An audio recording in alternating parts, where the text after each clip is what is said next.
Glad you could join us on FM After Hours, the ultimate podcast for all things facility management. We're here to take you on a journey into the ever-changing world of FM. Don't forget to check out our gracious sponsor, Remediate, your trusted partner in fire and life safety compliance. And with that, let's dive in. Hey, welcome back to FM After Hours. I'm one of the hosts, Mickey Eberts. Alongside me are the ever-knowledgeable Art Huber, Danielle Young, and Kirk Kaiser. I'd also like to thank our sponsor, Remediate. Remediate is the answer to all of your life safety needs. On our last podcast, we covered part one of a two-part series related to the Joint Commission.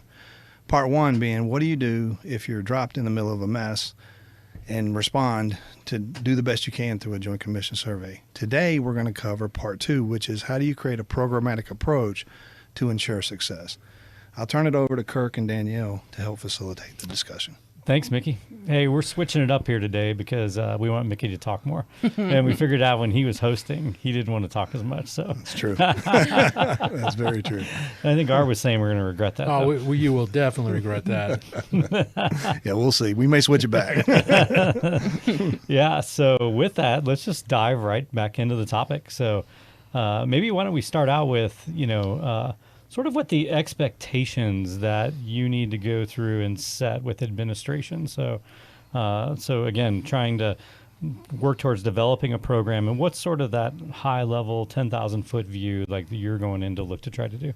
So that's I was just going to say one of the things that we talked about last time was about different levels of sophistication within the facilities management realm, if you will, and new versus been there a long time, and all that change around that we talked about last time.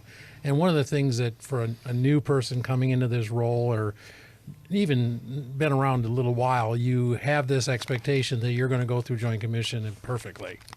And so I get that's I think where you were probably going to go, Mickey, but I want to just kind of set it's like there ain't no perfect in this regard. I mean, you're going to have findings, things are going to happen, and that's I think what you're talking about, setting the expectations with administration of what's going to happen and some realities about it, right? That's exactly right. And there was a second point I was going to make. I'll revisit the first a little bit.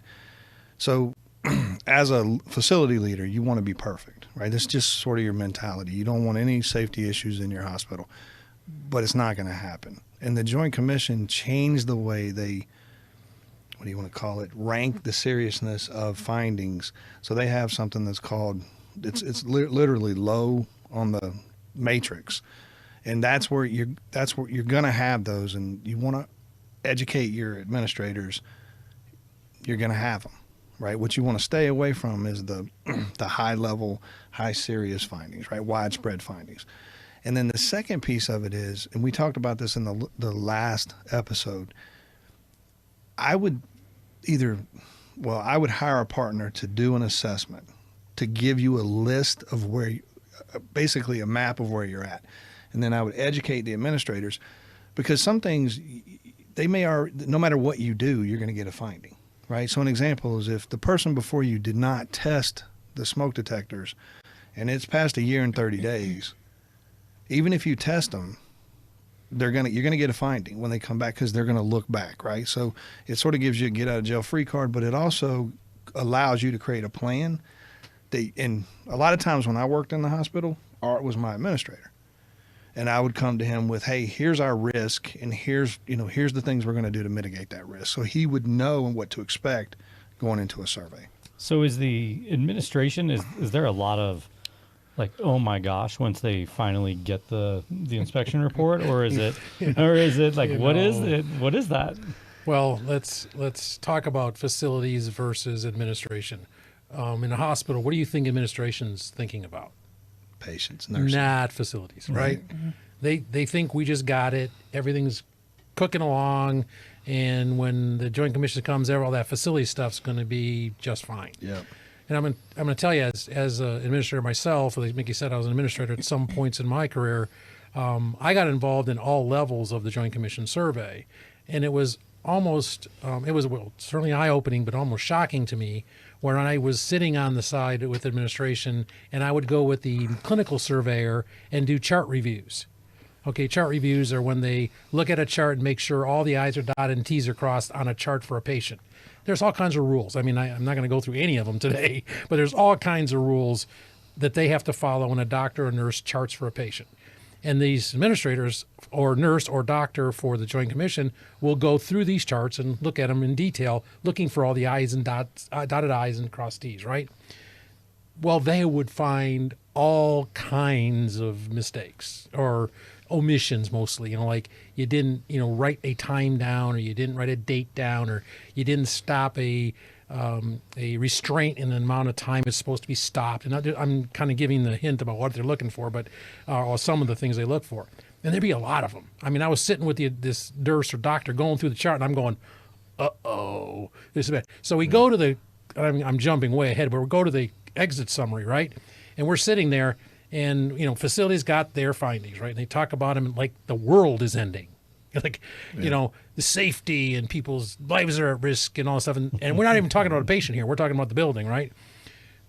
Then they go and talk about the closing of the nursing side or the clinical side. And it was like, yeah, you had these findings, and it was, so many of them and whatever. It's like, I'm sitting there going, but you said we're all going to die because of facilities and the patient stuff where, so it was really quite shocking in that regard that there was a big focus and for good reasons, but it seemed a little bit unbalanced to me and because it was a nurse or a doctor doing that part of the survey. And nowadays, with the surveyor being a facility person, usually the life safety surveyor, there's a little bit of balance going on now where they understand the reality of the facility side. But a nurse or a doctor who saw these like one penetration above a ceiling is like, oh my gosh, there's a penetration. Right. It's like, well, we know there's penetrations because all kinds of things happen we can't control. So, I mean, I'm babbling on, but that's the kind of stuff that you want to set expectations. You want to have them understand.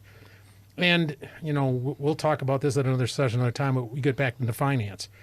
You want to set in front of your CFO, CEO, probably the CNO as well as Chief Nursing Officer, and say, hey, you got ending funds? I can get a really low score.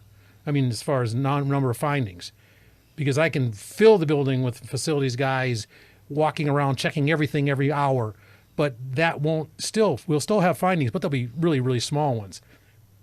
We know you don't have any unending funds in a hospital, and it's certainly not going to facilities. It's going to MRIs, CT machines, surgery suites, and all that kind of stuff. So that's kind of where those expectations come in. Yeah, and just a couple of interesting points there. When I was a surveyor, there were 2 surveys that I ended up getting pulled into clinical areas because the survey was so rough on the clinical side. And so I had finished mine, and the clinical surveyors are panicking.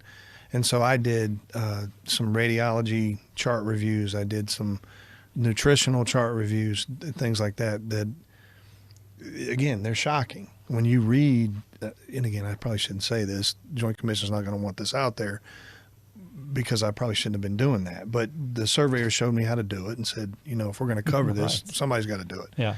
And Art's right. The facility life safety code surveyors now, they do bring a level of balance, because I'll sit in with the administration team and I will tell them, you are going to have findings. Those of you administrators that are sitting there thinking you're going to get a clean report, get that out of your head. Like I've barely walked your hospital. I promise you, I'm going to have 20 findings a day. Mm-hmm. Yeah, and I think throughout my career, like our phone would ring after the Joint Commission or the other accrediting bodies roll in, and then we get the phone calls. And so often it's like, well, I didn't get hit with this last time, and now I got hit with it. And I didn't do anything any different. And I think a big piece of it is it is individualistic as to who the surveyors are that are coming in, what their background is, the level of attention that they pay on it. And so just because you've had a clean bill of health or had something in the past doesn't necessarily mean that that's going to be that way going forward.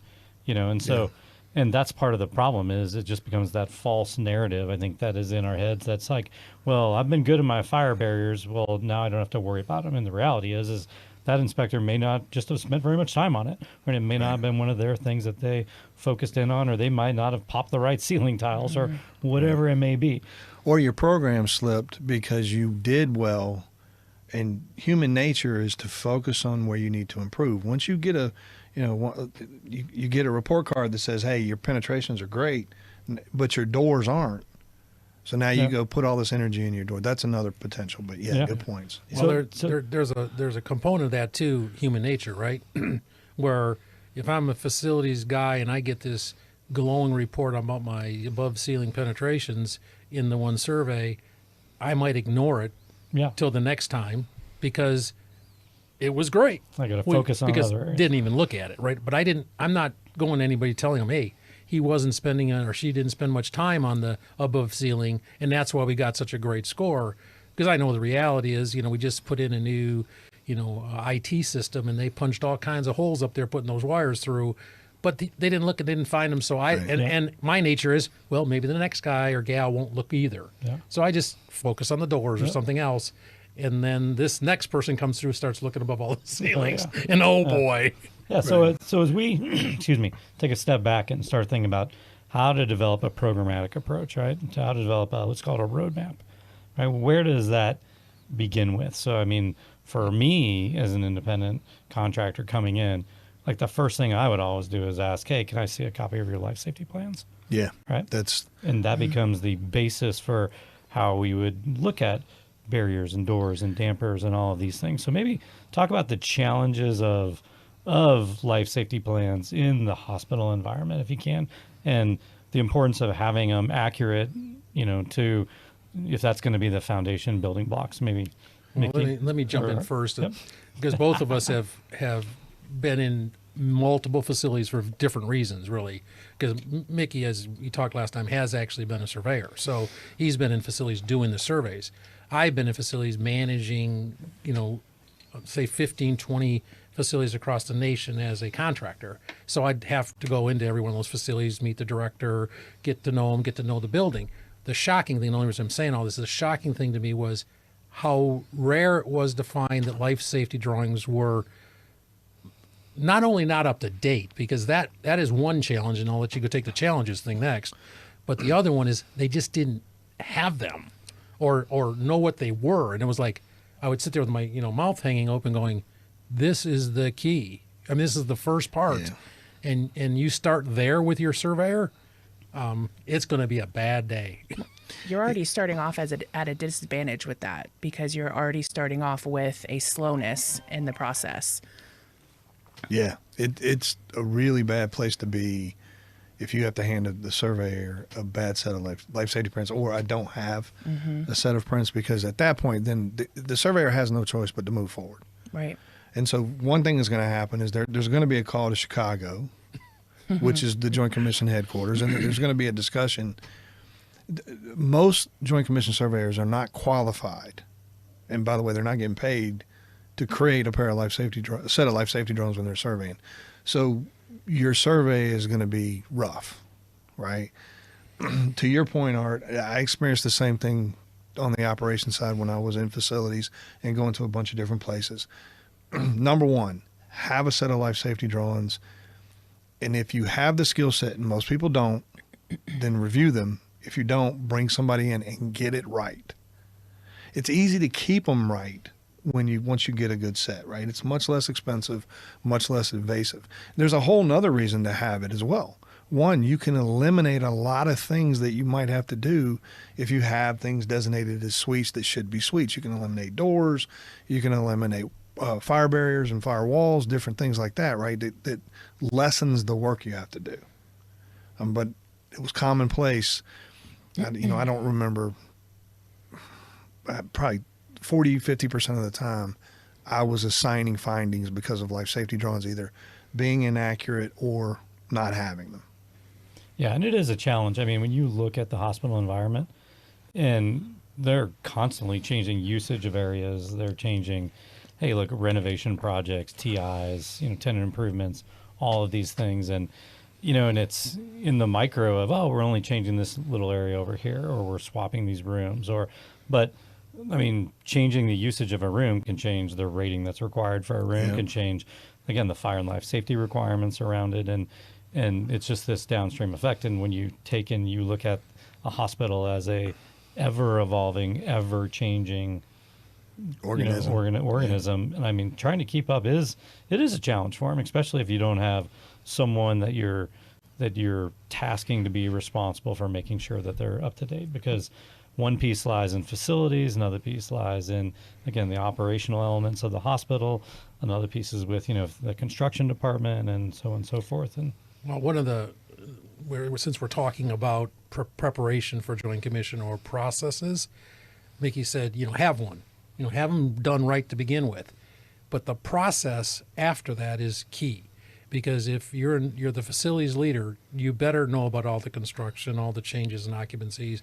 You ought to know your plans. Oughta. Sometimes we've talked about the scope of a facility person's responsibilities are so large, you get pulled in so many directions. You might, neglect some part of that. And if the life safety plans are one of them, you don't have a process. That process is straightforward, not simple, straightforward. So you talk about construction or changes in occupancy. As soon as someone touches one of your spaces, it should automatically be written into a contract with whoever's doing the work that they update the life safety plan. Yeah. So that you have this thing, it's a, like you said, living organism. That is a living document, and it keeps changing every time. And if you have this opinion, if you will, and we've seen a lot of that, where somebody's going to say once a year, I'm going to have my architect come in and fix the life safety plans, for the whole building. Oh my gosh, what unmanageable task. Yeah. And cost. Yep. So as we look, so we use the life safety plans as a roadmap, okay? And then the next component is the Joint Commission or life safety inspector is going to come in and do a document review. Would that be the first thing that they would start doing during a survey? Well, the first thing they start doing is they'll come in and they take off early, and they'll do a route-based walk where they go to your main fire panel, your boilers, chillers, generators, bulk storage for your oxygen. What am I missing? Surgery suites, for the pressure relationships. Yeah, that'll be, so you'll do that walk, and that's key to understand the path, because they find easy findings. So when you're in a basement, normally a lot of places they don't have ceilings. So yeah, you're taking me to your fire pump, but I'm looking up. Right. And I'm finding penetrations. So that's how you're just diving right in and starting to walk. Immediately. Okay. I'm going to your generator. Is it in hand? Is it being maintained? I'm going to your critical air. Do you have redundancy? Is it being maintained? The labeled breaker. The label breaker. Yeah, that's a good one. That's a simple one. That's what they do first. We're using generalizations, of course. That's what they're supposed to do first. Now, every surveyor might have a different. There's no rule that says he must do this first. But actually, there is now. Don't know that the issue is the rule's not publicized. That rule is the wrong word. They are trained, because you talked about the variation in survey. Yep. They're trying to eliminate that, because it creates good luck with that havoc. Right? It does. It creates havoc. Right. So it's not really a rule, but it's how they're trained. But how they're trained, and we hear that. And we talked last time about ASHE, right? Mm-hmm. And all the ASHE literature and all that. They give you all this information that we're discussing right now. If you care to look it up or get somebody that knows it, and you get that stuff. But it doesn't mean it's going to happen that way, because these people are human beings too, and because it's not a written rule that they have to do it that way, they may modify it because they want to do it differently because they're more comfortable with something else. So you just got to be careful with that. But as a general rule, the first thing they're going to do is that path that Mickey was talking about. Mm-hmm. And so you want, and right after that, you go to the executive introductions. Right after that, this is where it'll vary a little bit. The surveyor will say, "Hey, do you have ORs?" Now the surveyor knows this, right? Yeah, I've got 16 ORs. Okay, do you have behavioral health? And if you have a behavioral health facility or wing department, the surveyor is going to go to those two places first, because anything to do with pressurization, temperature, or humidity will result in an automatic, what's it called when they come back? Revisit it. Automatic revisit. There's a technical term. I've lost it. And so they want to give you an opportunity to get on that. right? So if you've had a clean survey everywhere else, and you have an OR room out of whack, and you fix that before the surveyor leaves, you got a shot At them not coming back. of them not coming back. Then they're going to go into the document review. Now, I'm going to tie the document review back to an important process. You've got all these things they're going to look for in the document review. Fire alarm, fire suppression, all the components. Doors, dampers. And by the way, none of this is secret. Right. It's all wide open. It's published in documents all over the place, what things you need to have, in what order, and how to document, all that stuff. It's not like a secret. Right. And it's not even hard to find. Right. It's just that's exactly the way they go through it too. It's not a joke. So from a programmatic standpoint, though, you're going to want to get all of that into your computerized maintenance management system, CMMS. And the reason why you're doing that is so that every month things come out that says, hey, Danielle, you got to do 1, 2, 3, 4, 5, right? To make sure that you get the test done. And the beauty is you design and program that CMMS to match the NFPA requirements. Right. Or if it's not an NFPA, if it's some other, regulation you're following, you can design your system to have the work order come up at the right time, the right place.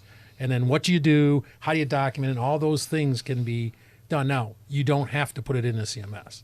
CMMS is Right, that's true. It's again, back to the finances, back to time, back to how much time you can spend doing things. Now, I think we would agree, we don't agree on much, but I think we would agree that would be a absolute necessity to have a very well designed and programmed CMMS. It's just not required. Right. Don't get me wrong. You could do it on a whiteboard. You could do it on a chalkboard. You could do it on an Excel spreadsheet. The issue is you got to upkeep that, right? So you got to upkeep a CMMS too, but it just makes things so much easier. I love a good list. Checking off lists. Ooh, Doesn't it make you feel good? it's one of my favorite things in the whole world. That's right. Mine too. All right. So if you do that, then the next thing you need to do is you get all this work done. Now you need to have a system to organize the work. So are you going to put it in binders? Are you going to try to do it electronically? More people are trying to do it electronically. I had two surveys where I had people that did their document review completely electronic. One of them was the coolest thing I've ever seen, and one of them, it was a train wreck. And my advice there is, if you're going to do your document review electronic, make sure you're only showing the surveyor what you're supposed to show the surveyor. Don't open up a system where the surveyor can read all the stuff and start asking a bunch of other questions. Remember, most people that are surveyors now have experience in facilities. Most of them know what they're doing. So if you show them things you're not supposed to show them, or you don't need to show them, and there are issues that are obvious, you're going to get findings, and they're going to start pulling on the strings. So I did a lot of coaching with the individual that showed me the electronic CMMS and document review. He didn't necessarily get a lot of findings. It was just sloppy. It was like, look, you don't need to show me this. Just generate your report with this. Yeah. Just out of curiosity, what would you two guys both prefer, the wall of binders or the digital given today, if you were in there doing it right now? Just out of curiosity. That's a great question. Yeah. Well, being the age I am, We won't tell you. Yeah, we won't right, tell you. right. I would tend towards the wall of binders, providing it's done right and up to date, because that can be just as much of a disaster, if not a total train wreck like you were talking about, because if they're not up to date, or if you think you're going to play the game of being moving this stuff around and see how long we can take, to make this surveyor sit here and not get into the building tour and just take up all this time, it doesn't work anymore. I mean, I want to say, because, I've been doing this a couple years. Back in the day, that was a great strategy, because you'd keep them busy for 2 hours looking at documents, because you were just kind of shuffling around and moving this book, it's in here, and you're flipping pages and all this stuff. What really impresses them is if it's the book, the wall of binders, and you flip through it and you go, you're golden. I mean, Right. and you can show them what they're looking for. But it's hard because it's almost like it's like a trade-off. You got the person that's going to have to manage this whole book of binders, right, or wall of binders, or a person that's going to have to manage the CMMS. Sure. It might be less if it's the CMMS as far as people time, maybe not. We could argue about that, I guess, all day. But the book of binders seems, it's like you can touch and hold on to, and you're not sitting there waiting for the computer to blow up on you, and you're searching for something, and the surveyor's sitting there, and that is really uncomfortable. Oh, the system's down, or oh, you clicked the wrong button, and you're back and forth, and that kind of stuff. So that's why it's kind of more comfortable for the binders. But I would really like to move to the, if I was in charge of this thing in some place, I would be pushing everybody to move to the electronic. Yeah. Right. Even though personally, the side story is, I told my daughter I'm doing a podcast, and she went, like, what? I said, your dad's not that old, for God's sake. She got all embarrassed and blushed and everything. It's like, oh my God. Yeah, she made fun of me too. How about you? Well, I've been a part of a lot of software development, and what I've found is unless you can really tell someone how to build exactly what you want, you end up getting a mess. So I would start with books, get it right, and then I would move to trying to. And here's the other thing: I wouldn't use the CMMS. I would go to a different software platform so I could control the information. Yeah.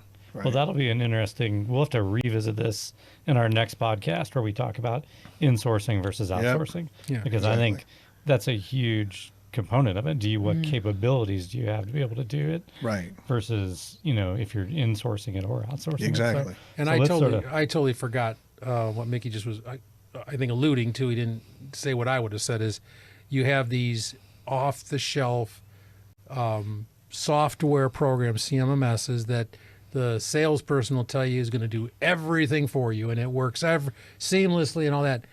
And not one, and that's what I think you were referring to. We've used every brand, every model through my career, run into every thing I can think of, and not one was really that way. Yeah. And it took a monumental effort to get it into the right shape to meet that. Yeah. Yeah. There's that. And now we'll talk about hacks later on, right? Just how to make things better. One of the things that I would do immediately upon arriving at a facility is I would either identify someone or hire someone who had an interest in life safety. And I would immediately start teaching them the codes and the requirements for all the Joint Commission elements of performance, whether or DMV or the state or whatever it is. And there's little unique differences that are important. And you may have the Joint Commission, you may have state, you may have county, you may have city, right? You don't know. It depends on the area. But I would begin teaching them this because what you want to do is to create a system where it doesn't consume all of your time as the facility leader, that you have to handle all of this documentation, and you have to make sure that everything gets done. It's your ultimate responsibility, but you need to create a system long term. Yep. And I think one of the best systems that we ever put together in our careers was at one of our facilities. We got to the point where Mickey was the director of facilities, and we had people that had that responsibility and were at that point highly trained into the code. Of course, we had all the code books handy, all that stuff was there, and Mickey's role at that point was review.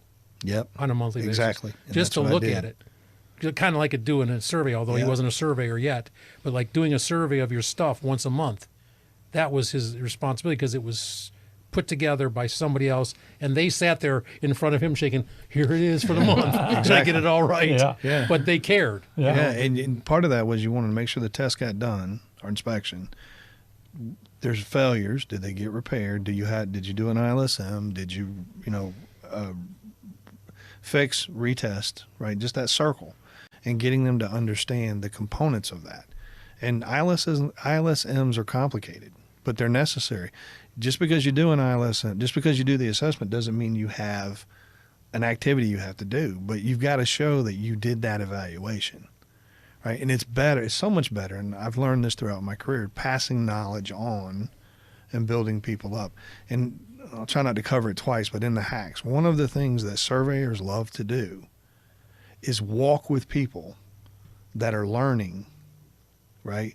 So the best thing you can do, so you're going to have a cart and you're going to have a set of plans and you're going to have a ladder.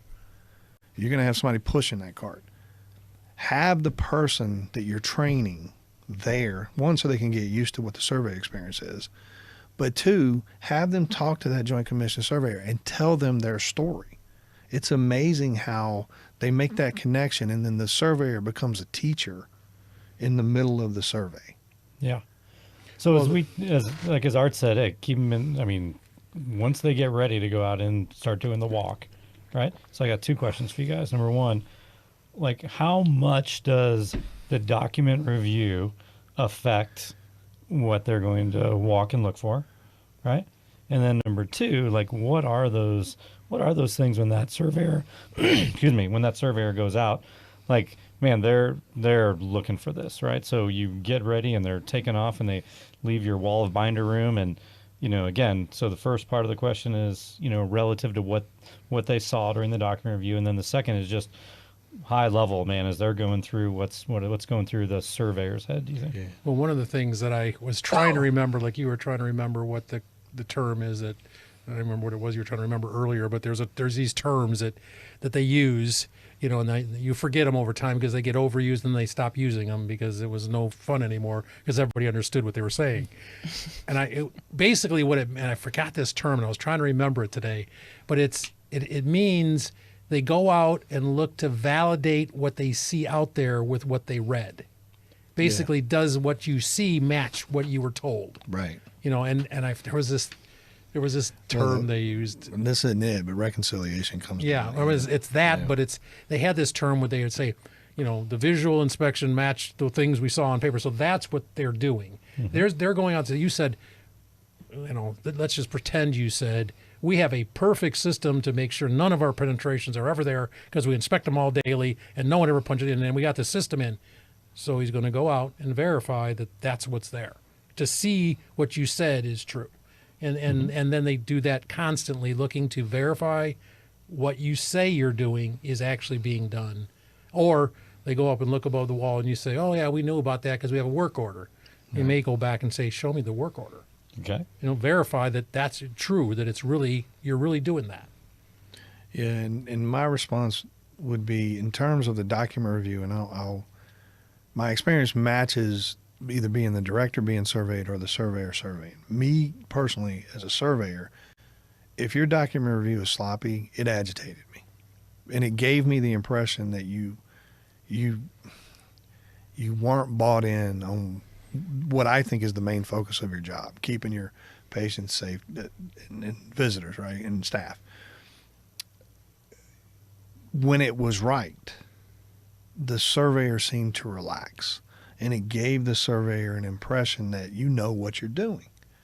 You're organized, you've got a programmatic approach. Now I want to see if it matches out in the field. You show them a pile of junk, when they go out there, to Art's point, they're expecting to see a pile of junk in your building.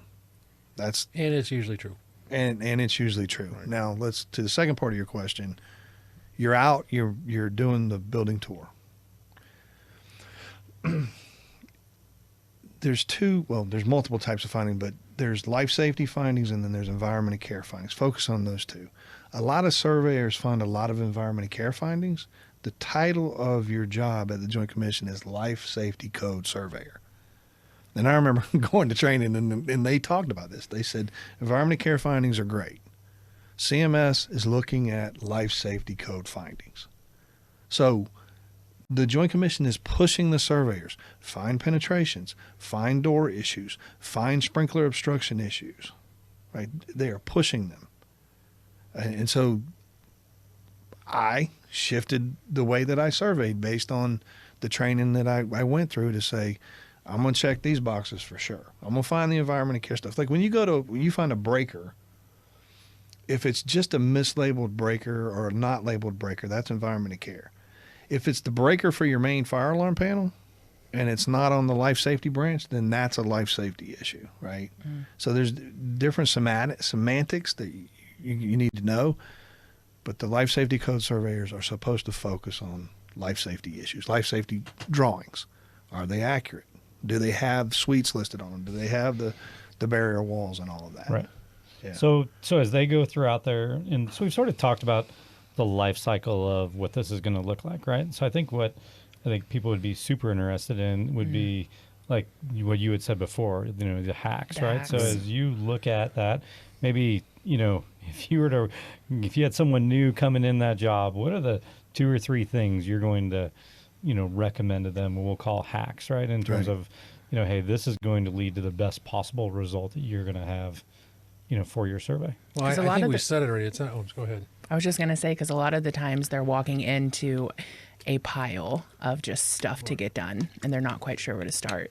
Right. Right. Well, it's not the hack, I would say. I would reiterate the same thing over and over that Mickey stated right at the beginning. See what you got, organize it, and make a plan to take care of those major Get funding. Things. That's not a hack necessarily. That's like the ABCs. You got to do that first, and then you can start looking at the hacks or things that you can do quickly or whatever. But that first part and set up that process, whether it's the wall of binders, the CMMS, whatever it is you're going to do, get that lined up and get it started. Because without that, and Mickey I heard him in the background said funding. Yeah. We could hit this all day long and we could talk about it forever, but none of us ever had enough money. Yeah. So, and earlier on, Mickey said, you hire somebody. Good luck with that. Unless you're trading out somebody, because your CFO is going to say, unless, we're going to talk about that someday too. Yeah. But that is the toughest part. So go ahead with the. No, I didn't, at the place where Art and I was at, I didn't hire somebody. I found somebody. Right. And then I trained them. And you have to, he was actually a general maintenance mechanic, but he showed promise and he showed interest. And so over time, I was able to build a business case that we should do this. Right. And that's kind of a hack. If you want to go that way, is you repurpose people within your organization, because I'm sure you can't imagine this, but not everybody's as productive as they can be at work. Everybody's always working at the top level they've always can work at, right? Yeah. 100%. Day in and day out. Yeah, day in and day out. There's never any waste. There's never any off time. So one of those hacks is you determine that you got, however you find that out, where the people are that have extra time or aren't productive, and it's a motivation factor for some. Maybe we've always had somebody in our team, and again, I can think of 1,000 different examples, but you always had somebody in our team that was a really good person, wanted to be there, liked their job, but they didn't do much. They had all the excuses, or they just didn't do their job very much because they had a bad attitude about, maybe they were there 20 years, maybe they were 10 years, but they just got soured with the environment or something. And you found out, first, that's the first thing you find out, because everybody comes tattles on them, right? This guy's a waste of time, blah, blah, blah, blah, blah, that kind of stuff. So you go down that road, and you're what do you want to do? Yeah. Fire them, right? You want to get rid of them because you've got a body that's taking up space, that's not doing anything. But then you find out this is the person who knows the most about the building. Right. Yeah. And you can motivate them to take on this role if you can figure those kind of things out. Now, you might not always find that kind of an individual, but you might find the hole that you can use to fill and get the person and moving people around. So that's kind of a hack, if you will, in that regard. Yeah. We can do a whole podcast on how smart the people that actually work in facilities are, and how, I used to love walking with them and understanding what they know, and then having the kind of, what do you want to be when you grow up, and finding a place for them, right? But going back to the surveyor showing up, and what do you do, right? So we used to have advanced teams and we would have trail teams. And so you're going to have a group walking with a surveyor. I always kept that as small as I could. It was usually me. It was usually the young, not necessarily young, but the hungry person that was learning. And then sometimes you'd have to have an administrator come along. Right? Why are you shaking your head like that? Because it was aggravating I was always there.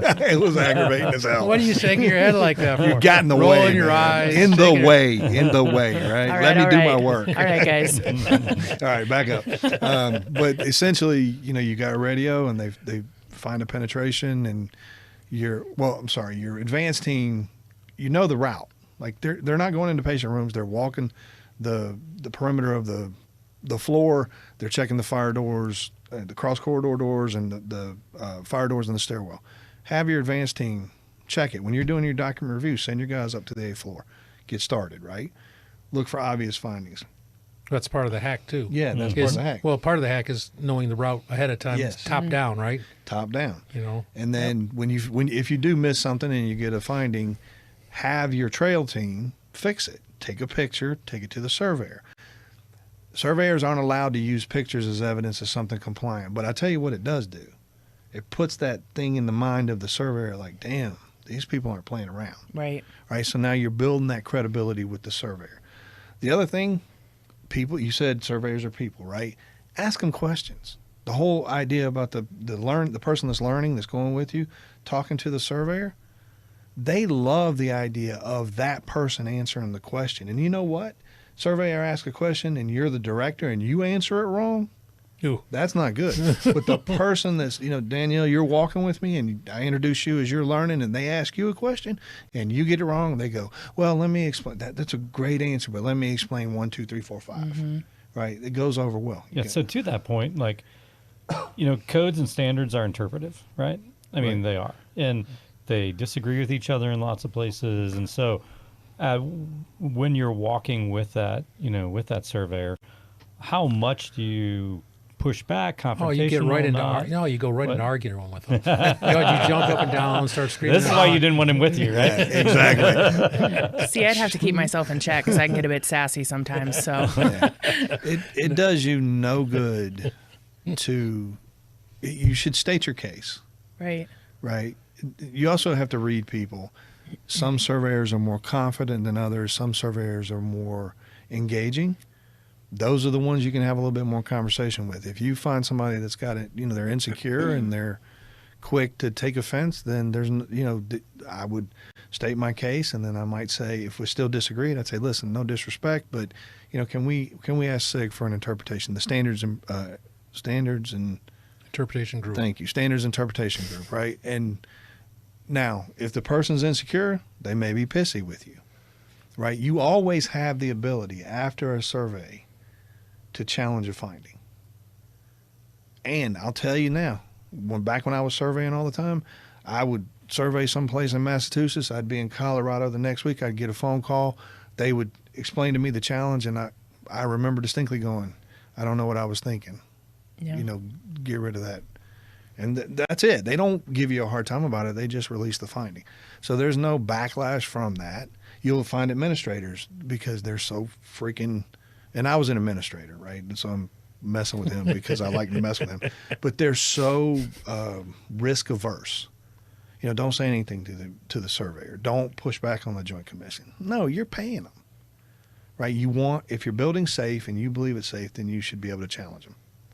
Yeah, I mean, I can remember maybe one time in my entire career where I got my panties all in a wad because I knew the surveyor was wrong. I mean, I knew they were wrong. And so I did the whole thing. I mean, I told them why I thought they were wrong.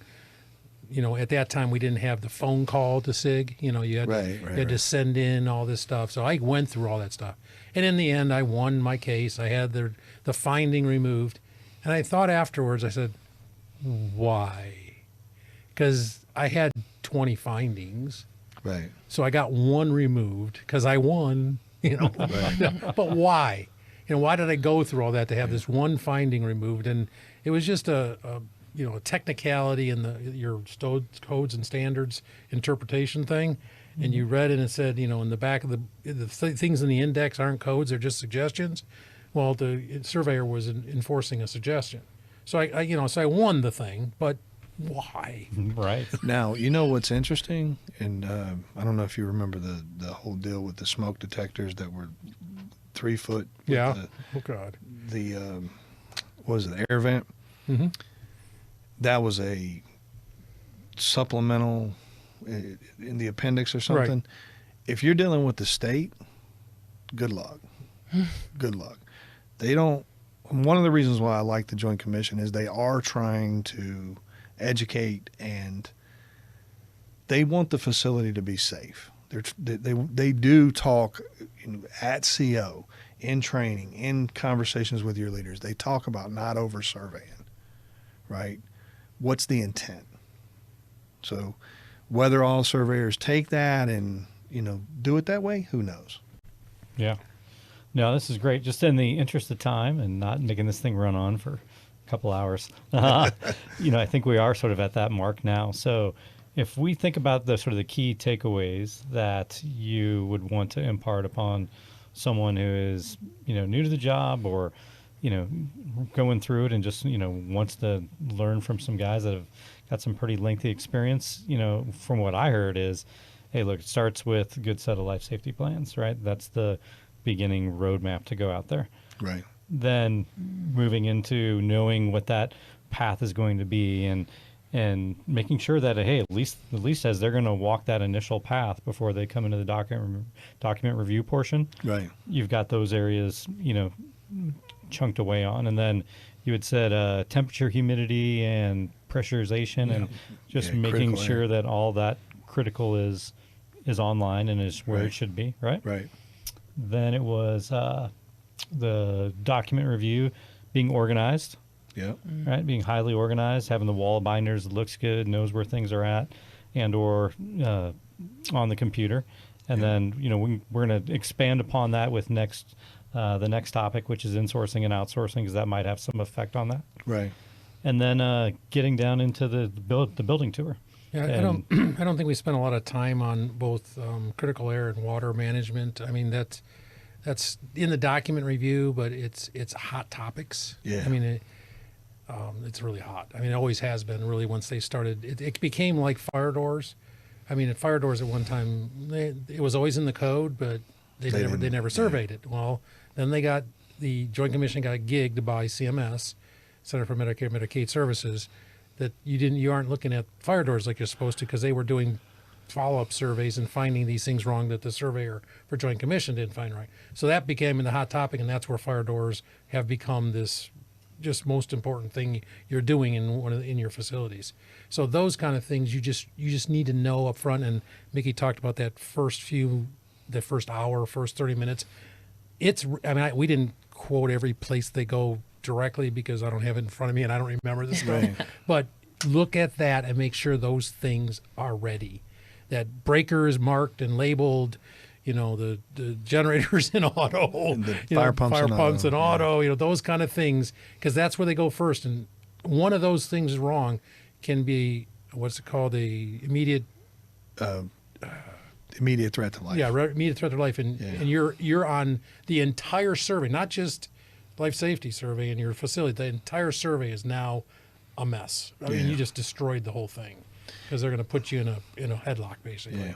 And I'll add two things, Kirk. One is we talked about ASHE and understanding the requirements. ASHE is a great place to go to get the list of things that you need to do, right? You just go to the ASHE website. They'll give you and actually the Joint Commission website. It's all, nobody's trying to hide anything. So you understand what you need to do. And then get your plan, whether you use a contractor to do it or you think you have the skills to do it. Get a list of what's wrong, assign funding, communicate to your administration team, and agree on when's the funding coming out and how fast you're gonna be able to get it done.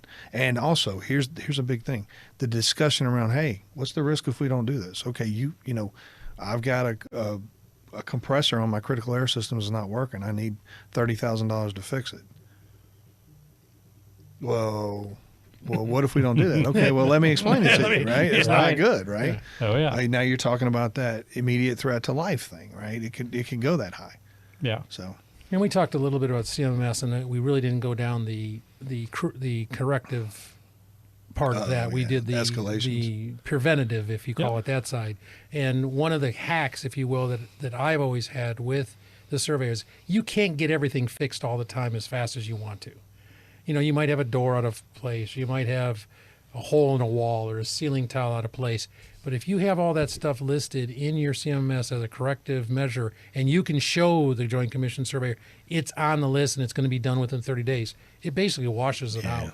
Yeah. I mean, that's something we didn't talk about, but that's another key tool in your tool belt to take care of some of the stuff that you know's there, but you're never going to get it done before they get there because, and there's all kinds of other things like long term, like it's going to take a year to fix this one, corridor that's a dead end corridor, but we got a plan, we got a budget. Yeah. That's all there and ready. You got an ILS in. Yeah. Yep. How are we doing on time? A couple more minutes. Okay. And I think just one last point on that. Sure. And that is that, it's interesting. Like they publish their top 10 list of findings. That's right. So, Yeah, sure they do. so I mean, that this is, let's say for 2023, what people are getting cited on. And when you look at the historical year over year, the list doesn't change a lot from year to year. Right. It doesn't. No, and I do think it's momentum in there sort of begets more momentum because when you mentioned doors, right? Well, then when the fire doors are getting cited at such a high rate, then every survey is, well, fire doors must be bad in facilities. I need to go really pay more attention to them.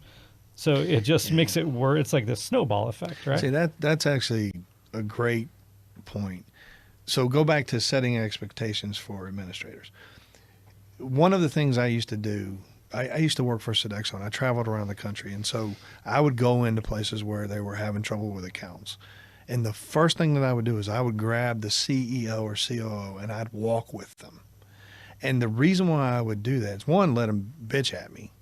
But two, it would be like, okay, you see that fire door? It was fixed 2 hours ago. Somebody hit it with a cart, right? So part of the reason why you're always going to have fire door findings, you're always going to have penetration findings and multiple other things is because it's a living organism. Most hospitals operate 24/7. Most hospitals have people delivering things in the hallway with carts and, very heavy things, and things they punch holes in walls by accident. They drive carts into walls. And so you want to explain, look, I got it. All the doors were done. They're all fixed. You're going to find some in the building tour. Yeah, for sure. Yeah. All right. And with that, let's wrap it up. And next podcast, we're going to be talking about insourcing versus outsourcing. So it should dovetail along with this well as we talked about preparing, and then we go looking at the challenges of, taking different areas and attacking them. I mean, that's pretty much the two generic approaches as we look to do that. So yeah, very good. Yeah, we're excited, and that'll be for our next podcast. So fantastic. With that, we thank you all. Yeah, thanks. Thank you for hanging out with us on FM After Hours. Make sure you follow us on all of our social media platforms for your regular dose of facility insights. As always, a big shout out to Remediate for their gracious sponsorship. Catch you next time on FM After Hours.